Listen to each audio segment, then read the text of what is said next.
The Half-Life 1 chapter on a rail is quite divisive. Some people love it, and others hate it. People cite complaints such as repetitive level design, getting lost, or the chapter itself just going on for far too long. I disagree with all of these claims. I'm a big fan of on a rail.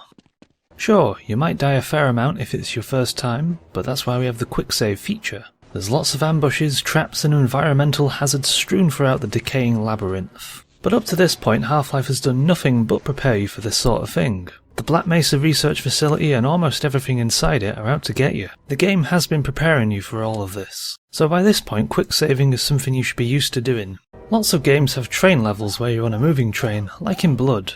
But there's not many games where you can actually drive a train. Half-Life lets you drive a train on several occasions, but in this video I'm just going to focus on the chapter on a rail. I don't think on a rail is repetitive. The first section is more about exploration. The next section is more about the aliens and the soldiers fighting each other. And then it becomes more about ambushes and traps. Before finally reaching the surface and launching the rocket. I don't think any section overstays its welcome, and the chapter as a whole isn't too long. And whilst I suppose the general look of the train tunnels is somewhat repetitive, there's enough unique landmarks and different set pieces going on here to keep things varied. The only real problem here would be the environmental hazards. The electrified rails can be deadly. Whenever the soldiers and aliens are fighting each other, it's a coin toss as to which side wins, but usually one side weakens the other enough to make it easier for you to clean up afterwards. On a rail even has a crate code. There's a fair amount of boxes here, but you just have to remember that pretty much every box on the floor will contain goodies. Boxes on the shelves are always empty, however.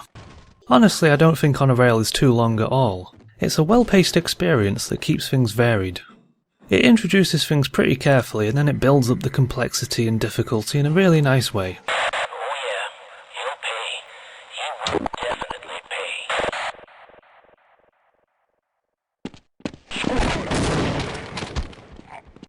I do feel like some sections are just carefully crafted distractions, like this one part here where you need to pull the lever to continue on the train. To accomplish this you need to deal with the ambush, which can be a bit tricky. But it's all a ruse. You can literally just go on foot down the tunnels from here. I figure that some people might get a bit annoyed if they realise that they don't actually need the train, and that they've been wasting their time trying to pull levers to keep the train moving forwards.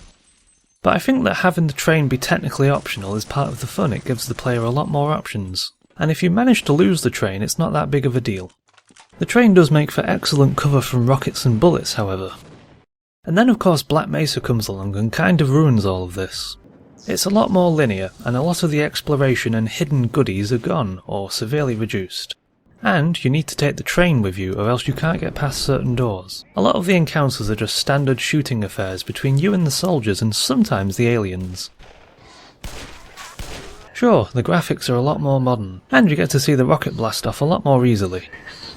5, 4, 3, 2, 1, 0.